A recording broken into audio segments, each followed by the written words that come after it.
This is episode 175 of That Shakespeare Life.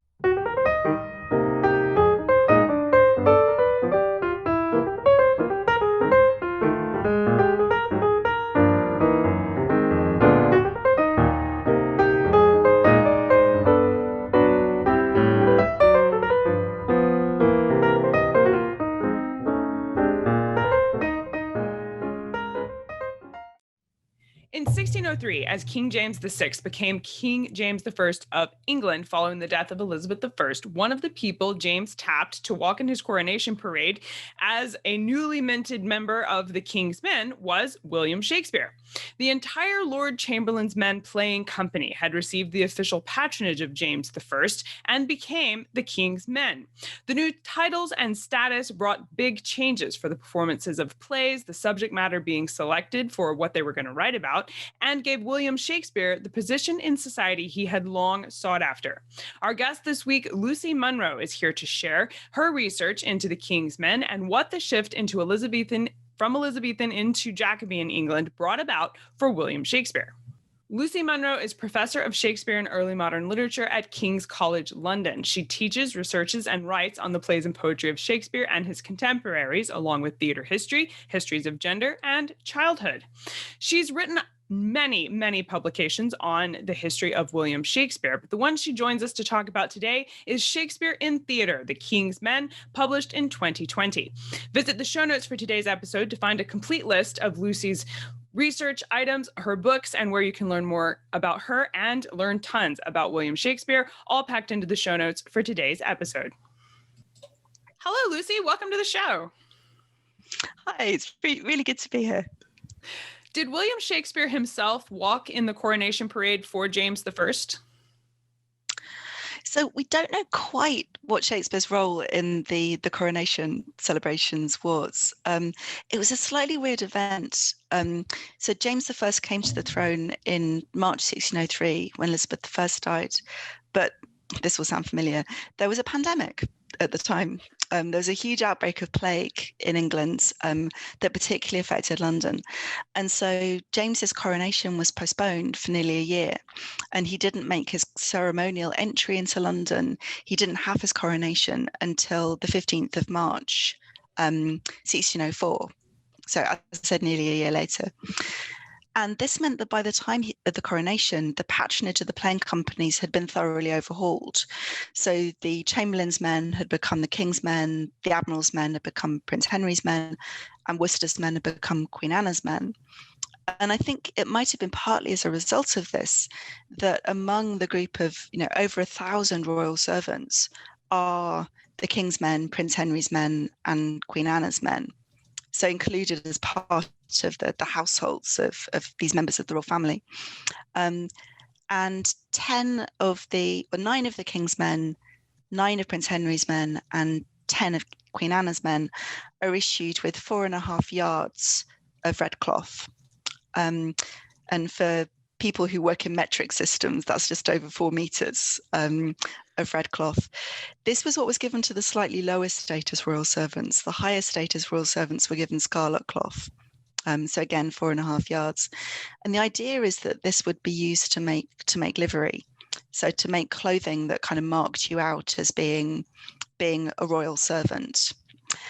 And we don't know if this meant that they walked in the coronation procession or whether they stood at kind of strategic points or whether they were, part of this amassing of the royal household to show how extensive and impressive it was.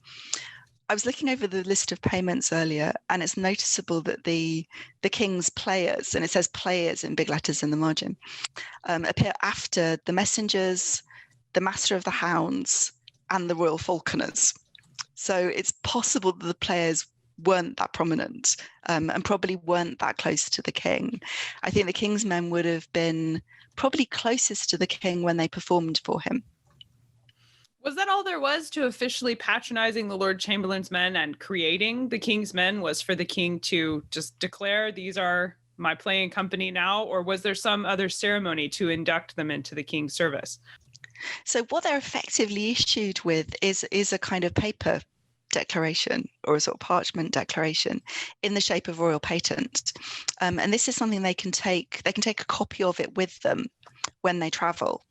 And it marks them as being the king's servants. And in the words of the patent itself, it licenses and authorizes them to exercise the art and faculty of playing comedies, tragedies, histories, interludes, morals, pastorals, stage plays, and such others. And it goes through quite a labyrinthine process in the court bureaucracy.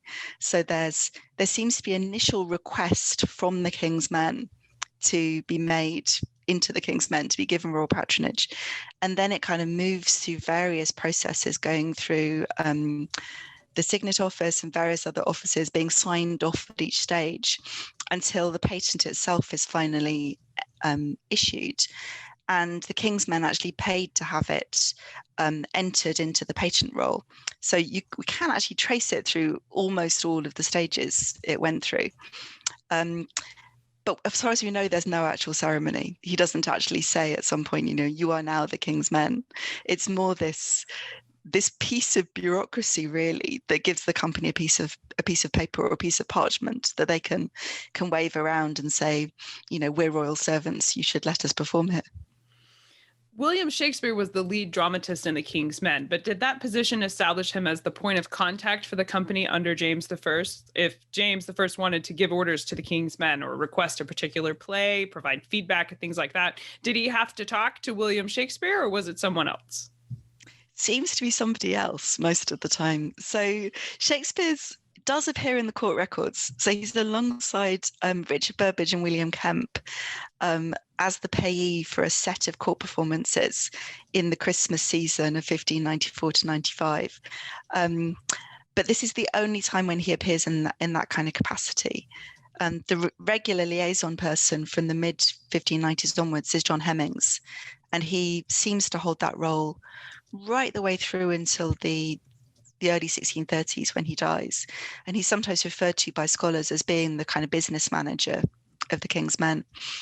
And we also see him in some of the bits of the records of the Master of the Revels that survive. So, and there'll be notes that, the Master of the Revels spoke to Hemmings, or that Hemmings promised something, or that Hemmings delivered a gift on behalf of the King's Men. But even Hemmings wouldn't have been talking directly to James. He'd have been liaising with the Master of the Revels. So first Edward Tilney and then George Buck. And the Master of the Revels has two really important roles. He's the person who organizes all of the court performances, but he's also the person who authorizes playing companies. So he has some influence in terms of whether patents are issued, but he's also the person who censors plays. So if you want to put on a play, you have to get it past first Tilney and then Buck before you're allowed to.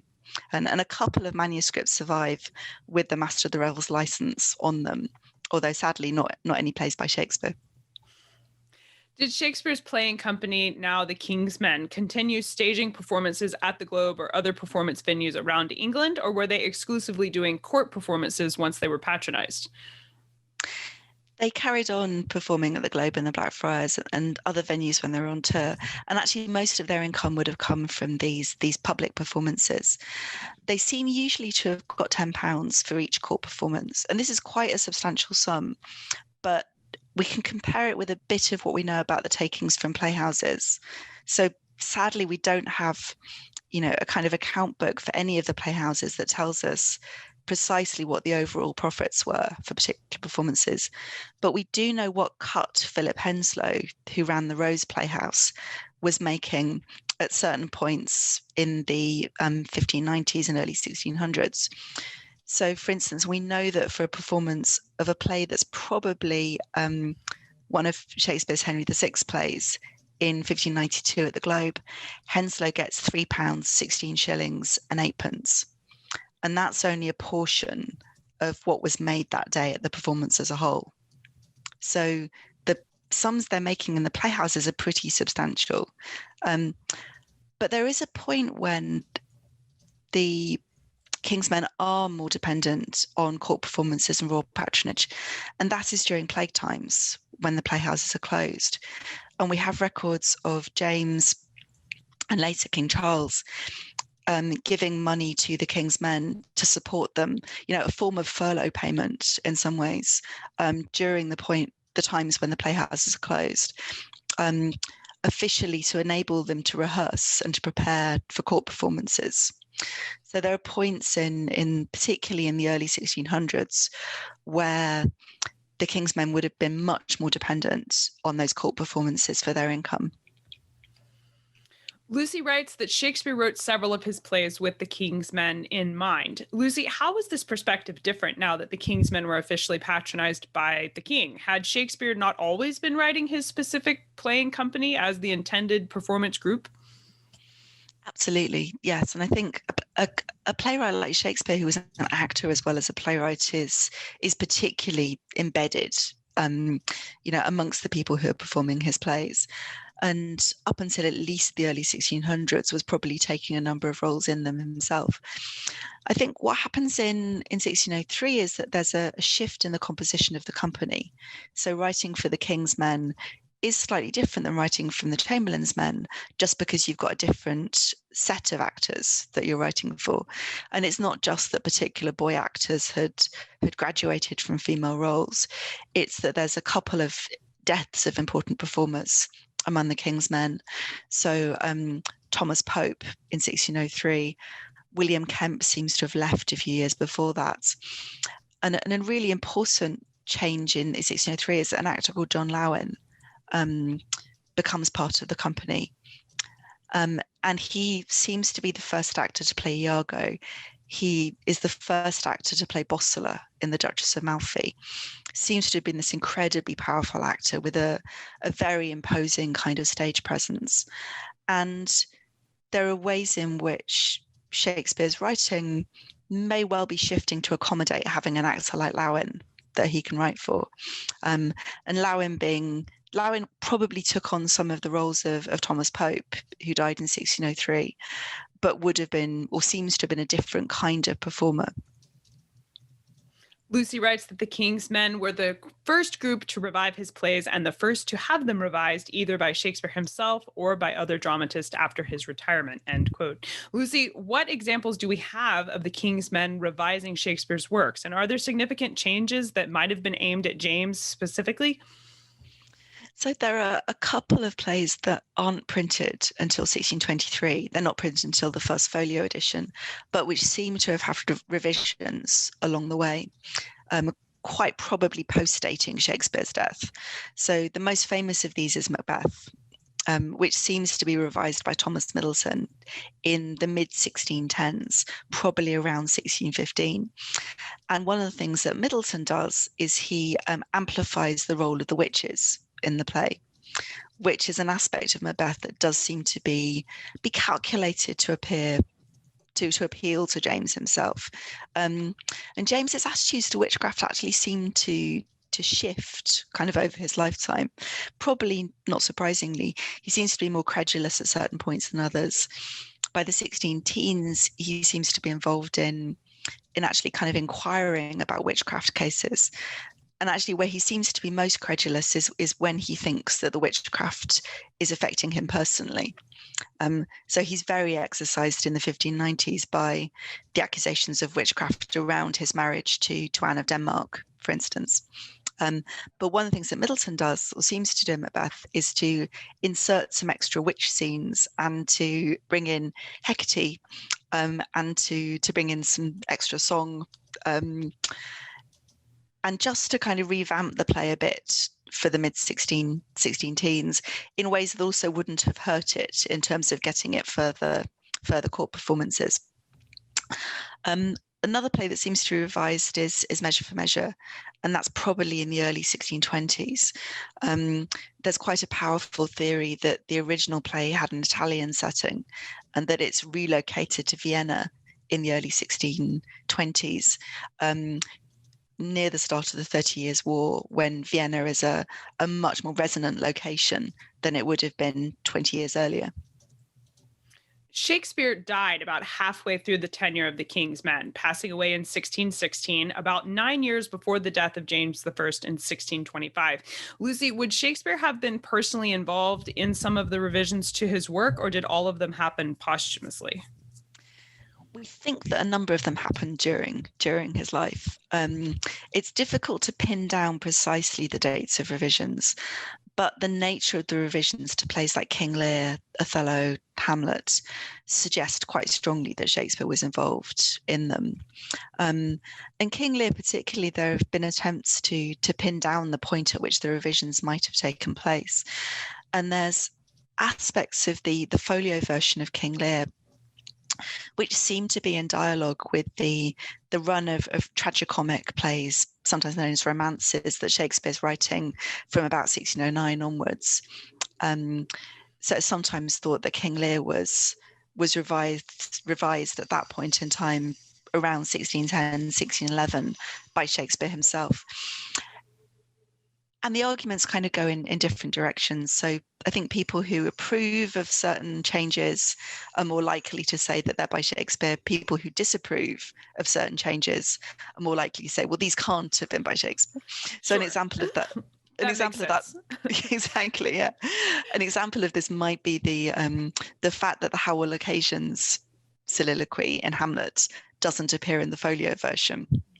And for some scholars, this is a mark of Shakespeare's kind of control of the text, that he's able to take out a soliloquy. For others, it's a sign that he couldn't possibly have been responsible for it, because why would he take out a soliloquy? I certainly have. I will not take sides on that one.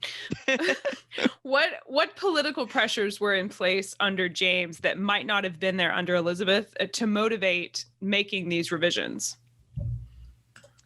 There are certain political changes. So scholars have sometimes looked at Hamlet as an example. Denmark becomes a much more sort of, in some ways, risky political subject once the Queen Consort is Anna of Denmark, for instance. And there are, I think, ever increasing pressures on religious conformity under James, particularly after the Gunpowder Plot. There's a moment in 1603 when people think or hope that James might have a more open and more tolerant kind of approach to religion than Elizabeth. And Elizabeth had been kind of, I think, gradually boxed in by things like being excommunicated by the Pope. And James didn't have that baggage. But the problem is that the Gunpowder Plot then means that things are closed down again, and things become very fraught, particularly for Catholics under James at this point. And so you have things like the Oath of Allegiance. You have the gunpowder references in Macbeth. And there are signs, I think, of theatrical censorship being loosened or tightened at certain points. The King's Men themselves in 1603 perform a play called The Tragedy of Gowrie, which seems to be representing an earlier plot against James. And the only thing we know about this play is that it was staged at the Globe, and that there were rumours that it was going to be suppressed because it was representing living people, and possibly even representing James himself. And so maybe the King's Men thought at that point, we're going to do this nice flattering play about King James. Censorship might be opening up. We might be able to do this. And then found out that no, they couldn't. And then after that are more careful. So of course, Macbeth is dealing with the political situation immediately after the Gunpowder Plot. King Lear is dealing with the union or the dissolution of the kingdoms, but they're both doing so in historical settings, which always seems to make things safer in the early modern period. So what changed for the life of William Shakespeare with this new appointment? Was he making more money? Did he have a higher status in society? How was the day-to-day life of William Shakespeare impacted by being a part of a company that's officially patronized by the king? Well, he would have had a greater security and a greater financial security. Royal patronage gives you this, and the patronage of the king in particular. And so we can see this when the King's Men are issued with funding to help support them during play closures, for example. And it's noticeable that the King's Men are the one company that never dissolves in the period between the accession of James I and the outbreak of the Civil War. they continue right the way through, and all of the other companies kind of dissolve or just face financial crisis at certain points. And the King's Men do face significant challenges at certain points, but they have a secure enough status that they endure. Shakespeare himself, he would have gained the status of a royal servant, which might have meant a lot to him or might have meant very little to him. We don't entirely know. We know that Shakespeare had a coat of arms drawn up, so there were clearly aspects of status that he cared about. But I don't know how much he would have enjoyed the kind of snob value of being, one of His Majesty's servants. His fellow actor, an actor who joined the King's Men probably around the time when Shakespeare retired, called John Shank, a great comic actor. When he died in the 1630s, he actually described himself in his will as a citizen and weaver and one of His Majesty's servants. But Shakespeare doesn't do that in his will. He's gentleman in his will. And it's maybe partly that the status of actors has shifted a bit in that couple of decades between the death of Shakespeare and the death of John Shank. But yeah, he may have kind of got a certain kind of status lift from being a royal servant. There might also have been practical benefits, that it sometimes seems to have given you a bit of legal protection. And there are various records in the Lord Chamberlain's records a bit later, so for 1630s, of actors being protected from prosecution at various points because they're members of the King's Men. So there's a kind of security all round that status might give you. I wondered if that was one reason that Shakespeare didn't end up in more trouble after his extended family was implicated in the gunpowder plot, if this role in the playing company might have insulated him somewhat. But I think it doesn't hurt to have court connections in this period. It's all about who you know. Yeah, kind of. We know that after the death of Richard Burbage, William Pembroke wrote about missing his old acquaintance, demonstrating that a loss was felt there with the passing of Burbage and the change of the guard in terms of who was now playing these iconic roles like Hamlet and King Lear. Lucy, when Shakespeare died in 1616, was there a similar loss felt across the company, or can we see a noticeable change in how the plays were written or performed post-Shakespeare that might reveal something about Shakespeare's reputation or place within the company? I think one of the most, in some ways, the most remarkable testaments to Shakespeare's place in the King's Men is the fact that they carry on performing his plays right the way through to the 1640s. They remain a really central and important part of that repertory. And of course, that's not an entirely sentimental thing. It's because these plays are profitable. But there is a sense that the King's Men kind of value having this memory of Shakespeare with them. And I think in some ways the greatest kind of monument that the company produced to Shakespeare is the first folio. And they were probably planning this from the late 1610s. It's not unlikely that Richard Burbage was involved in some of the early planning, although he died in 1619 and so wasn't part of it. But when the folio eventually appears, it has these dual prefaces signed by John Hemmings and Henry Condell. It has the list of the principal actors in the plays. In some ways it is the company's kind of memorial. And it's telling that they involve people like Ben Jonson in writing the dedicatory verses, writing the elegies that preface the collection. The other thing that's quite striking is how many of the King's Men had sons called William. And yes, of course, William's a really common name in this period, but Hemmings, Condell, Burbage, the three men who are named in Shakespeare's will, or three members of the King's Men who are named in Shakespeare's will, all had sons called William. And William Burbage, Richard's son, was actually born not long after Shakespeare's death in 1616, and it's quite likely to have been named after him. So you have these kind of Williams going into the next kind of generation. Well, I know we would love to explore the history of the King's Men and all of these actors and shareholders in this company along with Shakespeare further. What are some books or resources you can recommend we use to learn more? So I would really recommend the website, Shakespeare Documented, which the Folger Shakespeare Library and a group of collaborators have put together. It has a whole section on Shakespeare's company. Other than that, I think there's been a really great run of books in the last 20 years or so that have to do with Shakespeare and the King's Men and the playhouses that they used. So I'd look particularly to things like Andrew Gurr's book, The Shakespeare Company, and of course Andrew Gurr was this really major figure in writing accessible and really readable books about early modern theatre history.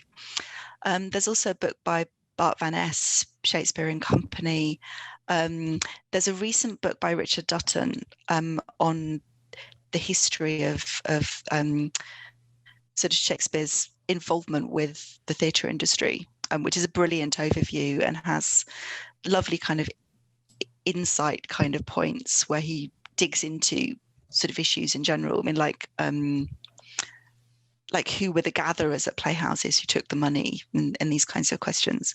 And then I also really like Sarah Dustiger's book, Shakespeare's Two Playhouses, which thinks about the King's Men across the globe and the Blackfriars. These are excellent resources for sure. And we've had a couple of these authors on our show here at That Shakespeare Life. So we'll link you both to their books and to their episodes so you can learn more. So be sure to stop by the show notes to find those. Lucy, we ask everyone this next question here at That Shakespeare Life, and that's, what's the one book you would take with you on a deserted island? My friends in England tell me I'm supposed to allow you the complete works of Shakespeare and a copy of the Bible. So your choice would be in addition to those. And because you are a repeat guest here on the show, you are allowed to choose a different selection for your desert island book if you prefer. I'm gonna take a choice each time I come on. So it's, I might not get to take them all with me, but at least I get the choice between them. Yes, you'll have a library on your deserted island. Exactly, yeah. So I was thinking about this earlier, and could I have a manuscript? Could I have the manuscript of a King's Men play? So there's a manuscript that survives for Philip Massinger's play Believe As You List. It's in the British Library, so I might need to kind of sneak in and get access before I go to my desert island. And it's a manuscript that was used in the Playhouse. So it has notes on it of when particular actors needed props. It has a list at the end of kind of hand props that the actors would have had. But it's also, it's a really fascinating play because Massinger originally wrote it about the deposed King of Portugal, Sebastian, who was supposed to have died at the Battle of Alcazar. And then kind of supposed to have come back kind of years later to try and regain his throne. And Massinger writes this play for the King's Men, submits it to the Master of the Revels, who says, no, this is full of dangerous matter, is the term that he uses. And he says, no, you can't do it. But what Massinger does is he goes away and he basically gives it a new location and time period. So he puts it back into the classical past. He picks figures from the classical past that have situations or names that fit, names that even have the same number of syllables and the same scansion. So he can just reinsert them. And he basically just tweaks it. So King Sebastian becomes King Antiochus. And there are some points in the manuscript where you can see that the scribe has copied out Sebastian and has then crossed it out and put Antiochus in. So it's this lovely palimpsesty thing. And I would like that. Yes, I think that's a perfect choice for your desert island for sure. So what's next for you? What are you working on now that you're excited about? So I'm part of a big collaborative project called Engendering the Stage, which is a partnership between a couple of universities in the UK and McMaster University in Canada. And then alongside that, I'm also doing some editing. So I'm editing a play called The Insatiate Countess, which is a fabulous title, which seems to have been originally written by John Marston and then revised by William Buxton and Lewis Mackin. And it's a glorious mess of a thing. It was really badly printed. It seems to have been sort of jumbled together for the press from some really scrappy manuscripts. The characters have different names at different points. So one of the first things you do if you edit it is you need to decide which set of names you're going to use. And there are some points where it looks like the in the printing house, somebody was reading the text to the compositor who was putting all the letters in place before it was printed. And there's one line that the sense of it suggests should be the box unto Pandora given. So, thinking about classical mythology. And the line in the printed play says, the pox is unto pandas given. So that's what I'm trying to get my head around at the moment, is this absolutely weird play. Well, you have your work cut out for you for sure, and not lacking in laughter as you go. So that's always a good project. Thank you so much, Lucy Munro, for being here and sharing with us the history of the King's Men. It's been a delight having you back here on the show. I appreciate you spending time with us today. Thank you for having me. Be sure to stop by the show notes for today's episode to find all of the resources we mentioned today. The show notes are always the best place to start when you want to go further into the topic we cover here on the show. You can connect with Lucy in the show notes. You can also find links to the Engendering the Stage project she's a part of, along with links to her writings and books. There's all kinds of Shakespeare history packed over there, so make sure you visit CassidyCash.com/episode 167. That's CassidyCash.com/EP167. Learning about Shakespeare history is fun, but getting to do some of Shakespeare's history is the best. And that's why we've put together digital history activity kits. These are pieces of Shakespeare's history, like how to make candles or how to play games or how to cook some of the foods he mentions in his plays. And we take these slices of Shakespeare's history and put them into a package of instructions, a history guide, and supply list so you can try out this history at home for yourself. Also packed in the members area are our bonus content. So we have extra interviews, virtual tours, behind the scenes look at our podcast, and sneak peeks into the studio where you can actually participate in helping us produce the show. All kinds of extras are packed into the members area. And if you like to go beyond the episode and really step into the life of William Shakespeare, the members area for That Shakespeare Life is absolutely the place to be. Find out more about that and join us today at CassidyCash.com/join the club. That's CassidyCash.com/join-the-club. There's a direct link to the members area right below this video.